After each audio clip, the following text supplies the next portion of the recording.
I'm David Bank, and from Impact Alpha, this is an Agents of Impact podcast. What we want is a world of dignity. And so there's a great opportunity here, and you feel it in young African entrepreneurs who want to build systems of, by, and for Africans. And so it behooves us to then match their desire, their hunger, again, with systems of capital and markets and management support that helps them do that. That's Jacqueline Novogratz, CEO of Acumen, the early and influential nonprofit impact investor that over 25 years has deployed more than $300 million for energy access, smallholder resilience, and sustainable development, and is now set to triple in size and ambition. Let's jump right into our conversation. Jacqueline Novogratz, welcome to the podcast. I'm so excited to be here. It's been a long time, my friend. We've been tracking for a long time, Jacqueline, and I remember when you were just getting Acumen started, I think something like 24 years ago, and obviously been a pioneer and inspired so many of us about impact investing and the possibilities. And what's even, I think, even more inspiring right now is your ambitions are actually growing after all this time. You know, you're on very much of a growth track and trying to kind of meet the moment and the needs. So tell us just kind of where Acumen's at 24 years old. At 24. And yes, thank you, David. I do remember the early days with you. I'm watching you go from journalist to builder, which I think is a really important trajectory, moving closer to my world and what that means. And so 24 years in so many ways, I feel like I'm just starting and Acumen's just starting, in part because we've gone through three chapters, if you will. First 12 years of our existence was about putting patient capital on the board. Second 12 years was about scale. And so that really brings us to today. And so we're focused on three big things. One is, how do you put the right kind of capital together in service solving the toughest problems of our planet? And what's most on my mind right now is building a $250 million facility, which is part philanthropy and part concessionary debts with first loss capital, lots of layers to bring almost 75 million people in the most challenging markets of Africa access to affordable solar electricity. Um, the second thing is sort of the corollary for smallholder farmers. There are 600 million smallholder farmers who are quite vulnerable to the vicissitudes of climate change. And so the question we ask ourselves is, what tools, skills, networks, information can we help them get access to through what we do, investing, to make them more adaptable? And we're on our way to raising and deploying about $300 million, which, good news for Acumen, terrible news for the world, makes us one of the biggest, if not the biggest, adaptation investors for smallholders on Earth. And third is really about going from this big idea of patient capital and learning how to raise it, structure it, invest it, and build companies to focus on changing systems away from an economic framework that puts profit at the center of everything, to be at that vanguard with others who are building systems that show what it looks like to put our shared humanity and the earth at the center of our systems. So how about that? That's a good menu and an ambitious one, and let's take them maybe one at a time. And the hardest to reach facility, I think, is what you're talking about in terms of energy access. And I will say here that I have a little bit of experience in this because I've been on the board for many years of a nonprofit that was bringing solar electricity to health clinics, mostly in Africa. And so I Hmm. got a window there onto how both the opportunity, as you say, but also a lot of the challenges of financing and building and maintaining. There's lots of broken down solar systems in Africa and other things, but the kinds of companies that you're backing are really trying to reach into quite difficult geographies and also bring I think people don't realize, bring light to villages that are very, very dark at night. So just tell us a little bit about how you sort of see the opportunity to finance and expand electricity access. Yeah, so we used to say at Acumen that we we were about patient capital for very impatient people. And I think that that still holds very true.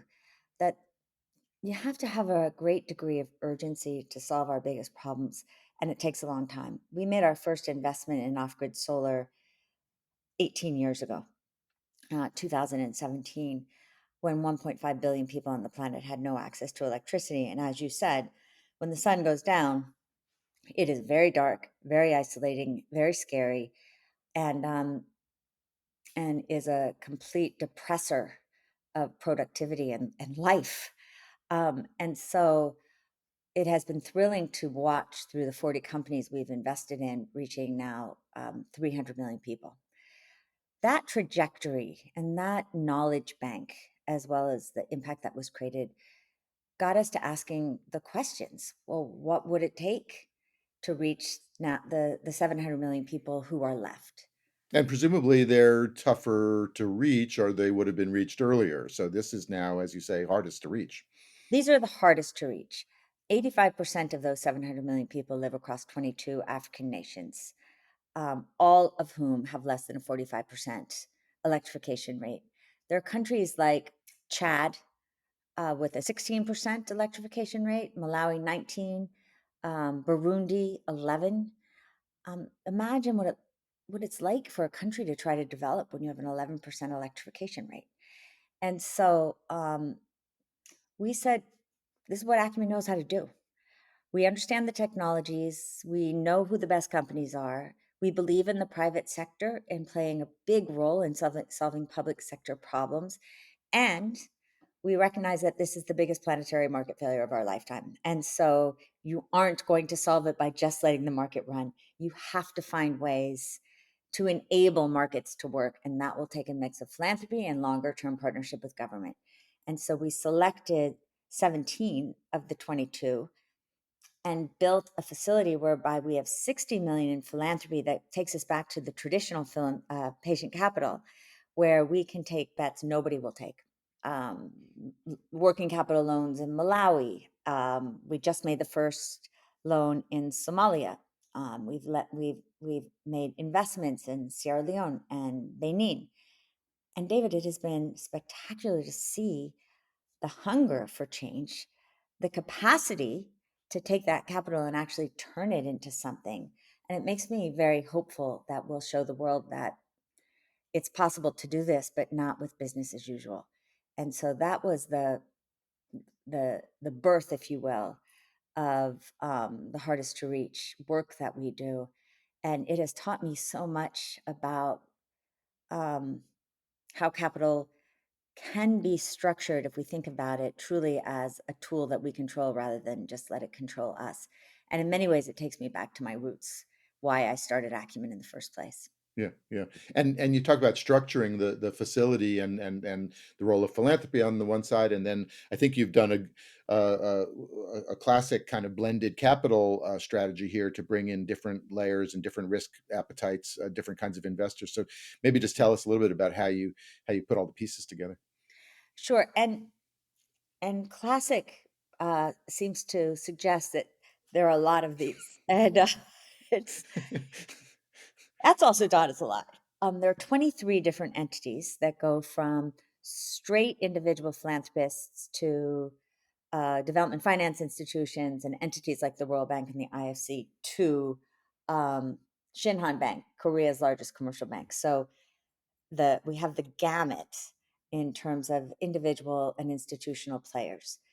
It starts with as I said, the $60 million in philanthropy so that companies can go into markets that they had not been in previously and wouldn't go in on their own necessarily. And then the concessionary debt fund starts with first loss from the Green Climate Fund and others. And then on top of that are more concessionary, or is more protection rather for other investors with a commercial layer on the top. And then side by side that is $20 million, uh, a sleeve essentially for what we called impact alignment.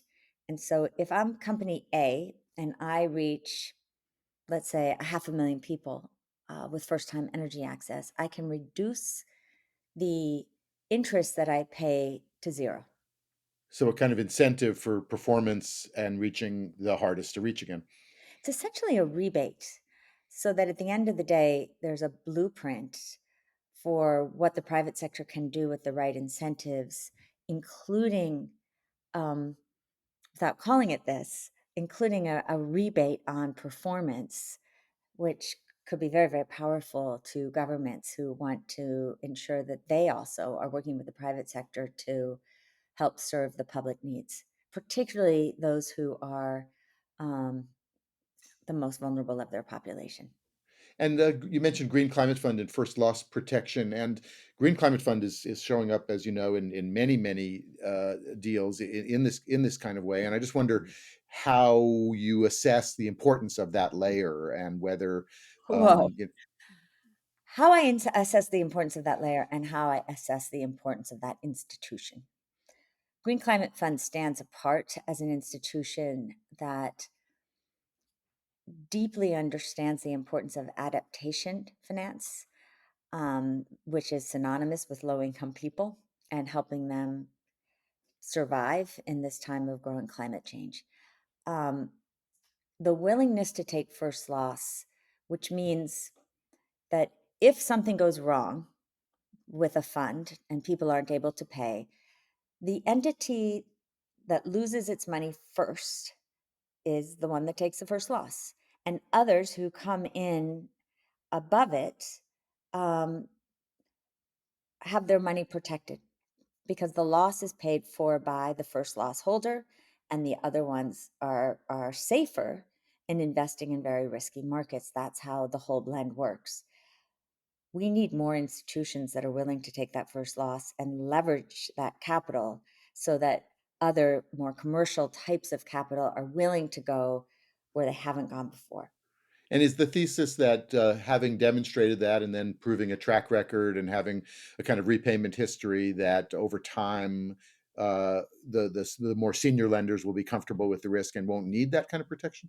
It's twofold, David. It is absolutely proving how possible this is. And I would say our first 17 years of reaching 300 million people is a great example of the proof point. But secondly, it's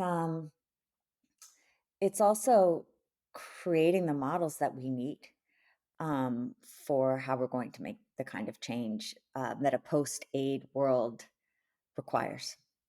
Well, that's a good segue to the work with smallholder farmers and the climate adaptation and resilience, and just maybe make the connections of how the capital stack, as it were, works in that context. So after we did our first energy fund, which was called Kawi Safi, and was the first foray for Acumen to go into the for-profit funds so that we could grow the off-grid solar companies that had been seeded back in the 2007, 8, 9 era, like D-Light and like BioLight.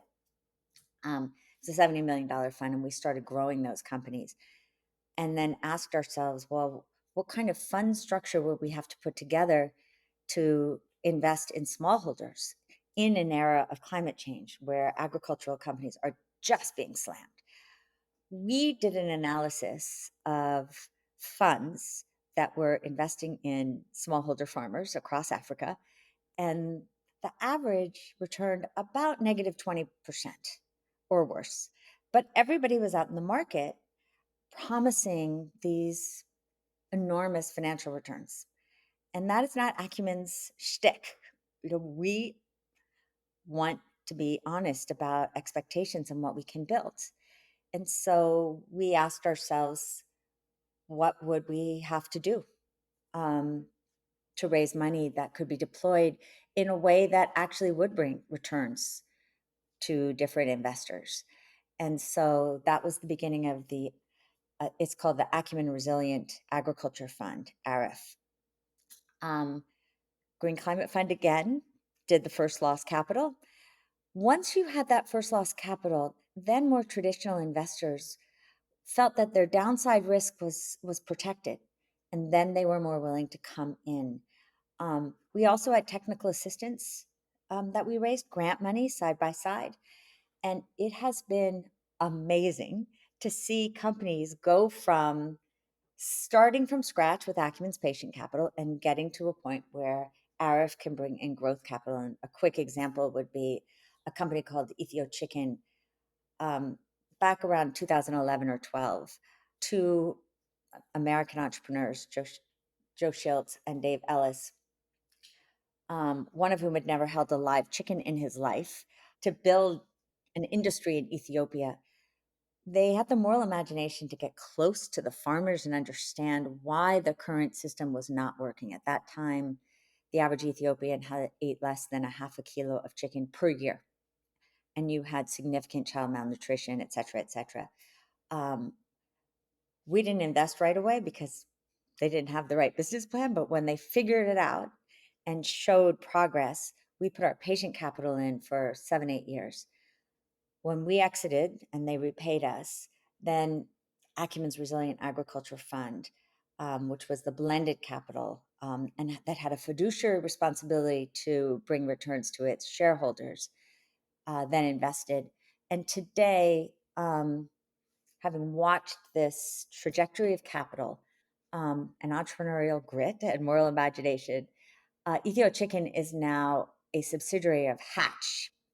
And Hatch, the holding company, last year sold about 5 billion eggs through 1.5 million farmers, 16,000 agents, and essentially put, or 4.5 million farmers, and essentially injected a little bit over $1 billion into these very underserved markets. And so the thesis of different pools of capital to solve different problems of poverty is something Acumen stands for now, um, with a lot more knowledge and experience, and ability, therefore, to think about how do we solve our toughest problems in a world where we're seeing greater inequality, and greater vulnerability to climate. Well, that's what I was going to ask you because I think it's easier for folks maybe to see how, loans for solar appliances and solar lanterns and things can get repaid. But I don't know that everybody has a crisp understanding of how investments in climate resilience, while crucial for those farmers, how they get repaid, how they become a asset class of some sort that investors get interested in. Well, Hatch is a very profitable company. They've built a business model that is both profitable and effective, in part by what we're seeing in the adaptation and resilience space is a new generation of very, very gritty, smart entrepreneurs who recognize that 40% of all food produced in the world, um, in the developing world, is wasted from the time the seeds go into the ground until the market. And so there's real opportunity to build companies that support the farmers in even the most difficult of circumstances, whether it is through better storage or production or cold storage, or or seeds or insurance against heat and drought. Farmers are willing to pay for it because this is their survival. And so we're seeing, in ways I did not see 10, 15 years ago, a whole crop, no pun intended, of entrepreneurial ventures that serve the farmers in ways that increase productivity and food and nutrition, and build profitable companies that long term can repay the investors. We're also starting to see new tools, David, like carbon credits.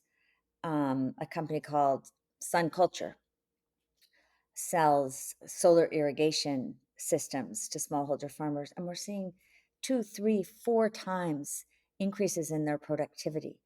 But many smallholder farmers can't afford it, so they can tap into the voluntary carbon credit markets and significantly reduce the price of that unit, increase their food, and start to change that cycle of poverty into a cycle of productivity. So the companies themselves are healthier than we've seen them. And that's what gives me a real sense of hope.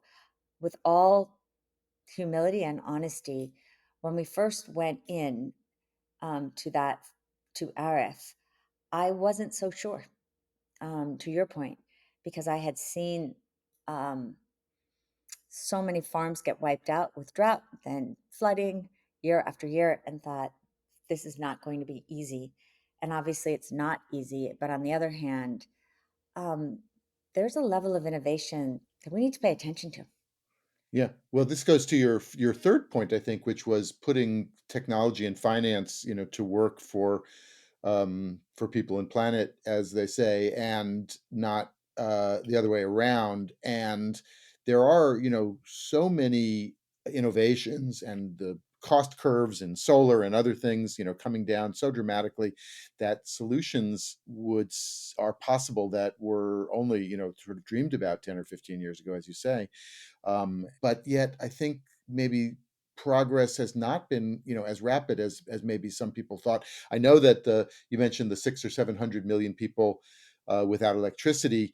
It was about a billion, maybe 10 years ago. But there was a interesting kind of interruption, I think, of the progress in, I think, 2022, if I read my numbers right, where the number actually went up, and you're thinking, like, how can the number of people without electricity go up when solar is so getting so cheap? And then the same goes for all the other innovations you've talked about in terms of crop varieties and irrigation and solar irrigation and different ways to make the supply chain and the value chain more efficient. So I know you're working as hard as you can, but why hasn't the the switch flipped in a way that capital is flowing more easily to these kinds of solutions if they're so apparent and obvious? It's a great question. I mean, I like to say that climate finance is not scarce; it's scared, and it goes in part to um, the perception of risk, um, some of which is based in realities. When you look back at 2022, 23, especially, um, you with COVID and mass inflation across the world, you also saw major devaluations across the African continent. Those devaluations were accompanied by high levels of inflation at a time of lots of droughts and floods, um, which hit a number of these companies very, very hard. So investors look at that and say, too hard to do. My money, I don't want to put my money there. The risk is too high. And I think one of the things that we have to think about, and this goes back to that systems change that starts with not only narratives, but the very way we define risk, because we see it just as a financial concept. In an interdependent world where we are seeing more authoritarianism, people pulling inward, more climate events, polarization, et cetera, et cetera, et cetera, risk is not just a financial concept, it's a social concept, an environmental concept, and it is a moral concept. And I think we have to get more facile at looking squarely at the decisions that we're making and what that actually means. And we have to ask ourselves as well, what's the risk of not daring? Because when you think about off grid solar and the work that we're trying to do, we could do nothing and leave 700 million people in the dark. And that is only going to create more emissions. It's going to create more migration, more instability. And, or we can recognize that we have the spectrum of capital, that if we deploy it and we find the right entrepreneurs and we hold them through the ups and downs that are inevitable in very, very challenging markets, we can solve the problem. And when you and I first knew each other, I spoke so often aspirationally. What is thrilling and probably why I have such a sense of renewal, despite the the wrinkles and the bags from staying up so many nights is because I now know it's possible. The Acumen is just about at the 800 million people served mark. 800 million people served, one little nonprofit. Not so little anymore, but when we started, as you know, a lot of people didn't even believe that we were going to do anything. And so I think that Acumen is living proof that in a time of so much uncertainty, where it seems like it's just too hard, what these challenges are so big, I think we're living proof that if you dare to try and you stick with it, you will fall down, you will fail, and so will your companies. But those that stay in the game end up winning the game, and change happens. And that is where I feel, in this time where hope is a responsibility, for me, it's a lot easier than for many, because I've seen um, what change looks like. Yeah, and I think that's so important, especially now, because with cutbacks in aid and general pullback from climate action, it would be easy to think that, maybe those early theses were wrong. And I think maybe the opposite is actually true, and that now the opportunities to really bring both finance and technology to bear are actually even greater. So if investors and others can see that now's the time to act, and now's the time to move, and now's the time to really grapple and solve some of these challenges, that'd be very helpful in the present moment. It Um, would be very helpful. And, within every massive difficulty is an opportunity. And the end of aid um, was done in a way that um, was really damaging on so many different levels. And a lot of aid that has been out there has created dependency. And what we want is a world of dignity. And so there's a great opportunity here, and you feel it in young African entrepreneurs who want to build systems of, by, and for Africans. And so it behooves us to then match their desire, their hunger, again, with systems of capital and markets and management support that helps them do that, not in a way that comes in the way that I've seen traditionally in my life, of well-intended people with top-down solutions that too often don't work. So I actually think this is a moment of real opportunity, but we can't go from, okay, well, aid is gone, so now let's just invest in a traditional way. That also will fail. There's got to be this middle ground where we take the tools of the market, and we see how powerful it is, and we support it with um, with philanthropy, with government partnership, and importantly, with investment in human capital as well, well, in building up the talent. Well, Jacqueline, human talent is something that you have and that you've mustered there at Acumen over the years, and we're going to be very interested to watch as you, I think, triple the money you're deploying, and leaning in, as you say, to these very urgent challenges. So thank you for joining with us, and come back again.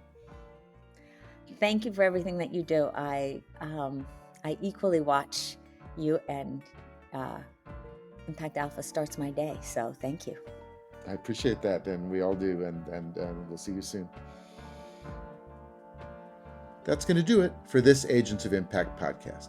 Thanks to Jacqueline, to our producer Isaac Silk, to the whole team at Impact Alpha, and to all of you Agents of Impact. Thanks again for all that you do.